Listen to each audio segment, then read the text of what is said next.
Saudara, Anda masih bersama saya Syematika dalam Kompas Aceh.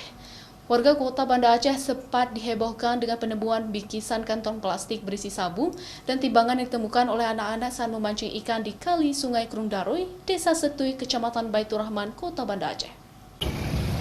Penemuan paket kantong plastik yang berisikan sabu dan timbangan digital oleh anak-anak yang memancing pada Senin petang sempat mengundang kerumunan warga di jembatan Sungai Krung Daroy, Setui, Kota Banda Aceh.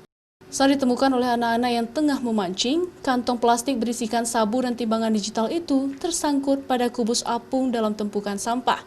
Karena penasaran kemasan kantong plastik terbungkus rapi, anak-anak pun mengambil untuk mengetahui isi dari kantong tersebut. Setelah dibuka oleh orang dewasa, kantong plastik yang ditemukan anak-anak saat memancing itu di dalamnya ternyata berisikan paket sabu, timbangan, dan sejumlah plastik transparan yang diduga sisa tempat paket sabu. Anak-anak kecil-kecil, anak SD itu mancing biasa sore-sore. Kalau di situ tuh memang anak-anak mancing. Jadi ketika anak-anak ini mancing, melihat bungkusan di sungai itu lewat, hanyut gitu, hanyut. Nah, terus anak-anak ambil, karena di situ ada penghalang sampah, itu apa namanya?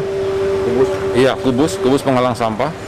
Jadi nyangkut di situ, diambil sama anak-anak, terus dibuka. Anak-anak ini kan nggak tahu apa-apa, jadi yang tahu dia hanya ada timbangan.